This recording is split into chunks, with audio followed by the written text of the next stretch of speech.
अस्सलाम वालेकुम। अच्छा गाइस, चलो हम स्टार्ट करते हैं कि हमारे पास एपिस्टैक्सिस में हमने पढ़ना है साइट ऑफ एपिस्टैक्सिस क्या क्या हो सकता है। उससे पहले अगर आप ये ब्लड सप्लाई की पिक्चर अपने जहन में रखेंगे तो आपको बहुत आराम से समझ आ जाएगा कि हमारे पास किस किस रीजन से अगर एपिस्टैक्सिस या ब्लड फ्लो होगा तो उसमें कौन सी आर्टरी डैमेज होगी।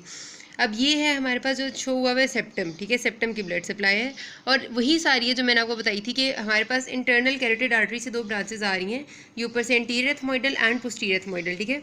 तो जो ऊपर है हमारे पास वो दोनों इंटरनल कैरोटिड की ब्रांचेस हैं, एंटीरियर पोस्टीरियर एथमोइडल आर्टरीज, ठीक है।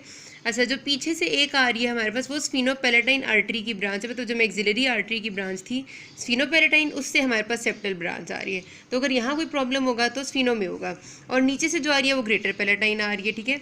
और फिर फेशियल आर्टरी बिल्कुल आगे से आ रही है, ये वाली जो आगे से सेप्टल ब्रांच आ रही है ये फेशियल आर्टरी की है। तो अपने जहन में आपने सिर्फ इतना रखना है कि अगर ऊपर की तरफ कोई मसला होगा तो वो इंटरनल कैरोटिड की ब्रांचेस में होगा, एंटीरियर पोस्टीरियर एथमोइडल में। अगर दरमियान में इस तरह का कोई मसला होगा यहाँ हॉरिजॉन्टल लेवल पे तो वो स्फीनोपेलेटाइन ब्रांच का मतलब ब्रांच का मसला होगा। और नीचे से जो मसले हैं वो ग्रेटर पेलेटाइन या फेशियल के हो सकते हैं। ये सेप्टम में भी इसी तरह। और अभी मैं आपको लैटरल वॉल दिखाती हूँ। ये आप देखिए लैटरल वॉल ऑफ नोज की ब्लड सप्लाई, ये भी ऑलमोस्ट मिलती जुलती है, जिसमें एंटीरियर पोस्टीरियर एथमोइडल ऊपर से है, स्फीनोपेलेटाइन ये दरमियान में आ रही है, और ग्रेटर पेलेटाइन जो है ना वो ये देखिएगा ये नीचे की तरफ है, ठीक है। और जो फेशियल है उसकी आगे ब्रांच है। तो ये आपने अपने जहन में एक जनरल पिक्चर रखनी है कि हमारे पास ऊपर है हमारे पास मुसलसल एंटीरियर पोस्टीरियर एथमोइडल, बीच में स्फीनोपेलेटाइन, नीचे ग्रेटर पेलेटाइन, और आगे की तरफ जो है फेशियल आर्टरी। अब इससे देख के हम साइट्स ऑफ एपिस्टैक्सिस जो है वो करते हैं। ओके गाइस, तो अब हमारे पास वो पिक्चर्स अगर आपके जहन में होंगी तो आपको साइट्स ऑफ एपिस्टैक्सिस का अंदाजा लगाने में कोई प्रॉब्लम नहीं होगी। सबसे पहली साइट जो है मोस्ट कॉमन वही लिटल्स एरिया है, किसल बैक्स प्लेक्सस, जो एंट्रो इंफीरियर क्वाड्रेंट में था। मतलब मैंने आपको जिस तरह पहले भी इसके बारे में बता दिया पिछली वीडियो में, पिछले में बताया था जो पहली थी, कि हमारे पास अगर हम 4 क्वाड्रेंट्स में हम डिवाइड करें तो उसमें जो नेजल सेप्टम में एंट्रो इंफीरियर क्वाड्रेंट बनता है, ये वाला, जहाँ पर हमारी सारी वेसल्स आके एनास्टोमोस कर रही है, वहाँ पर जो है सबसे मोस्ट कॉमन साइट होती है एपिस्टैक्सिस की, ठीक है। अच्छा, उसके बाद हमारे पास जो दूसरी साइट है वो हो सकती है अबव मिडल टर्बिनेट। अब अबव जो मिडल टर्बिनेट यानी अगर मिडल कॉन्का से ऊपर वाली जगह होगी तो वो ये वाला एरिया होगा मोस्ट प्रॉब्ली। तो ये वाला एरिया जो था इसमें मैंने भी आपको डायग्राम में दिखाया कि एंटीरियर एथमोइडल और पोस्टीरियर एथमोइडल की वेसल्स आई थी। तो मतलब ये कि अगर यहाँ पर से ब्लीडिंग होगी तो ये वेसल्स रप्चर होंगी, तो मतलब कि इंटरनल कैरोटिड आर्टरी की वेसल की ब्रांचेस में कोई प्रॉब्लम आई है, ठीक है।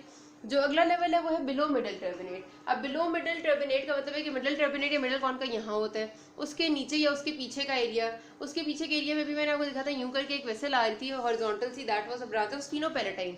तो स्फीनोपेलेटाइन की ब्रांच में अगर कोई प्रॉब्लम आती है तो वो जो ब्लीडिंग है वो हमारे पास बिलो मिडल टर्बिनेट शो करती है, ठीक है।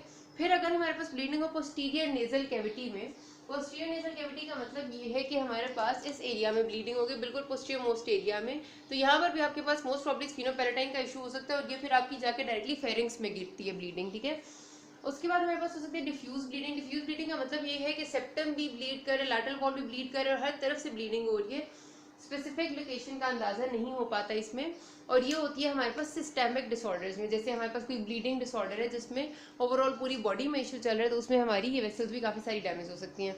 और फिर नेजोफेरिंग्स में ब्लीडिंग होगी तो वो भी पोस्टीरियर नेजल ब्लीड की तरह ज़्यादा शो करेगी।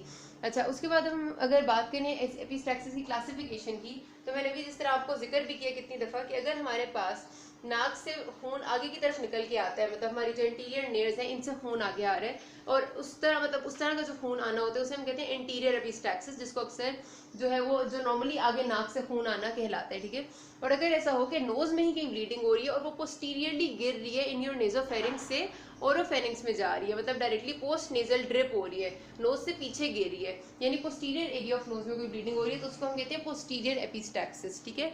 दोनों एपिस्टैक्सिस ही कहलाते हैं, लेकिन जो हमारा आगे वाला है उसे एंटीरियर एपिस्टैक्सिस, और जो पीछे गिरेगा उसे पोस्टीरियर एपिस्टैक्सिस कहेंगे। दोनों की मैनेजमेंट हमारे पास डिफरेंट, मतलब दोनों के लिए हम जो पैक्स रखने होते हैं वो थोड़े से डिफरेंट होते हैं। अच्छा, उसके बाद हम देखते हैं कि इसमें हमने मैनेज क्या करना है। अच्छा जी, तो अब मैनेजमेंट के जो है ना हमारे पास काफ़ी सारे तरीके हैं, लेकिन हमने अकॉर्डिंग टू द कंडीशन चलना होता है। ऐसा नहीं होता कि हम डायरेक्टली फाइनल जो तरीके उस पर जंप कर जाएं।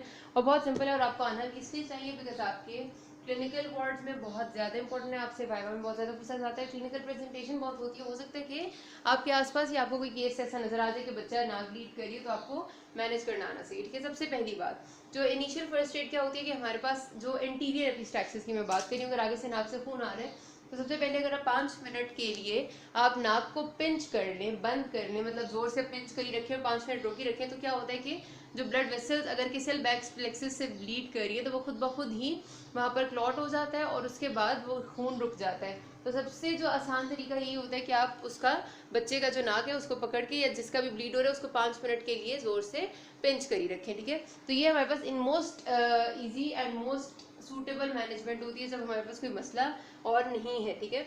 और इसके लिए ज़रूरी है, आपको पता है अक्सर ये लोग क्या करते हैं कि ऐसे ना कहते हैं बच्चों को कि पीछे की तरफ सर करके लेट जाओ, वो ज़्यादा खतरनाक होता है बिकॉज उसमें क्या हो सकता है कि आपका जो खून है वो नाक से पीछे नेजोफेरिंक्स से आपके फेरिंग्स में जा सकता है और हो सकता है कि वो आपके फेरिंग्स से मतलब जब ऐसे करके गिरे आपका ब्लड, या अगर सपोज सॉरी आपकी नेजल कैविटी है, ठीक है, यहाँ से उसने खून ने नॉर्मली बाहर आना है इंटीरियर नेयर से, अगर आप सर उसका पीछे करवा देंगे तो वो खून यहाँ के बजाय यहाँ पीछे जाएगा और हो सकता है यहाँ से आपके रेस्पिरेटरी ट्रैक में डायरेक्ट चला जाए और रेस्पिरेटरी ट्रैक में चला जाएगा तो इट कैन कॉज हैजर्ड्स, ठीक है। तो इसलिए ये कभी भी नहीं करवाना होता, मुंह आगे की तरफ ही झुकाना होता है और साथ नाक आप बस पिंच कर लें ताकि मजीद जो है वो ब्लड ना निकले। ये तो इनिशियल तरीका हो जाता है जिससे हम वेजोकंस्ट्रिक्शन से या फिर उसका क्लॉट बनने में आसानी हो जाती है। दूसरा तरीका होता है कि अगर हमारे पास ऐसा करने से ब्लड नहीं रुक रहा तो हम एक कॉटरी लें। कॉटरी आपको पता है कि सर्जरी में इस्तेमाल करते हैं हम लोग, एक इलेक्ट्रिकल डिवाइस होती है जो टिश्यूज को बर्न कर देती है, तो वो आपकी छोटी सी होती है, वो आपकी वेसल्स के एंड्स को ना आप उससे कॉटराइज कर दें, कॉटराइज करेंगे तो वेसल्स के एंड बिल्कुल बर्न हो जाते हैं और वो वहीं पर जो क्लॉट बन जाता है, ठीक है। तो उससे भी आराम से आपका जो ब्लड है वो रुक जाता है, तो आपका कॉटराइज करना भी आसान तरीका है, ठीक है। अच्छा, उस तरह भी अगर हमारा गुजारा नहीं हो रहा, खून फिर भी निकल रहा है, तो फिर हमें नेजल पैकिंग करनी पड़ती है। फिर नेजल पैकिंग जो है, अगर आगे से खून निकल रहा है तो एंटीरियर नेजल पैकिंग होती है और अगर पीछे से जा रहा है तो पोस्टीरियर नेजल पैकिंग होती है। जो एंटीरियर नेजल पैकिंग है हमारी, दैट इज बेसिकली जिसमें हमने करना ही होता है कि आपके पास एक गॉज पीस होता है, गॉज पीस की स्पेशल लेंथ और विड्थ होती है, ठीक है। ऐसे करके गॉज पीस का होता है जाली सी होती है, लंबी सी, ठीक है, जो आपकी काफी ये लेंथ में ज्यादा होती है, लंबी सी जाली होती है, पतली सी होती है। उसको आपने अच्छी तरह से पोलीफैक्स में मतलब पोलीफैक्स ज़्यादा इस्तेमाल की जाती है क्लिनिकल सेटिंग्स में, या कोई भी ऑइंटमेंट लेंगे उसमें अच्छी तरह से उसको सोक करना है, ठीक है। अच्छी सी होनी चाहिए ताकि वो नरम भी हो और वो उसमें कोई एंटी बैक्टीरियल चीज़ भी शामिल, बैक्टीरिया की ग्रोथ ऐसे ना हो। फिर आपने जो ओके तो मैं कह रही थी कि हमारे पास जो हमने पैक रखना होता है वो सोक करके, उसके बाद दो तरह से पैकिंग का तरीका होता है। इंटीरियर पैकिंग की अगर हम बात करें तो सपोज ये हमारी पूरी नेजल कैविटी है, ठीक है, ऐसे करके ये एरोस में मिटा देती हूँ। तो क्या करने का होता है कि हमने करना ये है कि पहला जो पैक का स्टार्ट करना है वो ऐसे करके उसको फोल्ड करके हमने यहाँ पर इस तरह से रखना है, ठीक है, और उसके बाद हमने मजीद उसको इंसर्ट करते जाना है इस तरह के वो सारी की सारी लेयर्स में हमारे पास आए और यूं आखिरी लेयर बने, ठीक है। तो ये पैक करने का तरीका होता है कि आपने लेयर्स बाय लेयर्स बनानी होती है। ये हम इस तरह से इसलिए पैकिंग करते हैं ताकि टाइटली पैक भी हो जाए और हमारे पास कोई जगह भी ना बचे। टाइट पैकिंग जरूरी है ताकि वेसल्स पे प्रेशर पड़ेगा तो वेसल्स में क्लॉट हो सकता है, बन जाए और उनको प्रेशर की वजह से ब्लीड करना रुक जाए, ठीक है। इस तरह से अगर पैकिंग होती है तो इसको हॉरिजॉन्टल पैकिंग कहते हैं। और अगर यही पैकिंग हम इस तरह से करें कि ऐसे करके डायरेक्शन उसकी हम रखें बना के, ठीक है, ये ऐसे करके, तो इस तरह की जो पैकिंग होती है उसको वर्टिकल पैकिंग करते हैं। लेकिन हर तरह की पैकिंग में एक हमारे पास अपना बाहर जरूर होता है ये वाला चीज़ जो हमारा गॉज पीस है, जिससे हमें पता चलता है कि यस पैक पूरा इंसर्ट हो गया, ठीक है। उसकी लेंथ और वेट मैंने आपको बताया स्पेशल होती है, डिपेंड बिल्कुल एग्जैक्टली जितनी हमें ज़रूरत है उस हिसाब से।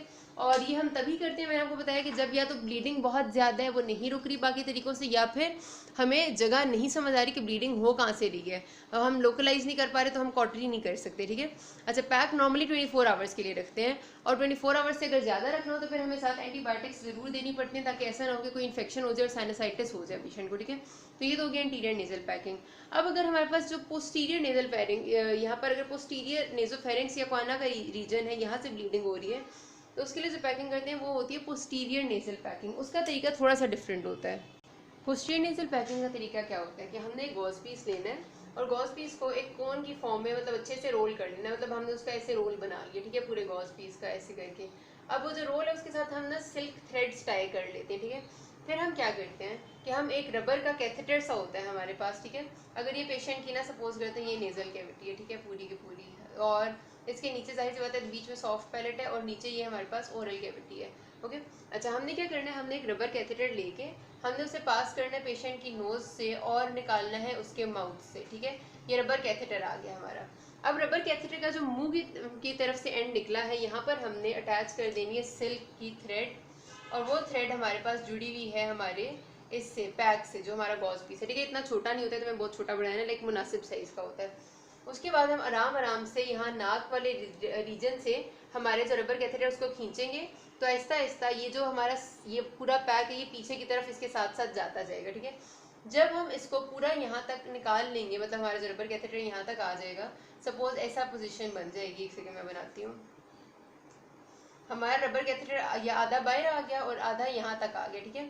तो अब इसके यहाँ पर हमारे पास जुड़ा हुआ था सिल्क थ्रेड और यहाँ गॉज पीस जुड़ा हुआ था, ठीक है। तो ऐसे यहाँ तक पहुँच जाएगा। उसके बाद हम इसको पूरा निकालेंगे और हमने सिल्क थ्रेड की लेंथ इतनी रखनी होती है कि वो पूरा का पूरा यहाँ से यहाँ तक पहुँच जाए, ठीक है। तो फिर हमारे पास पोजीशन ऐसी बन जाती है कि हमारा पूरा रबर कैथेटर आ जाता है यहाँ बाहर, और जो सिल्क थ्रेड है वो इतना रह जाता है, और जो पोस्टीरियर नेजल पैक है वो इस जगह पर आ जाता है, ठीक है। और सिल्क थ्रेड यहाँ जुड़ा हुआ था।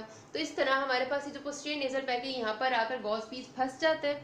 उसके बाद हम क्या करते हैं कि इसके साथ हमने एक और सिल्क थ्रेड भी अटैच किया होता है जो यहाँ पर हैंग कर रहा होता है ओरोफेरिंग्स में, ठीक है।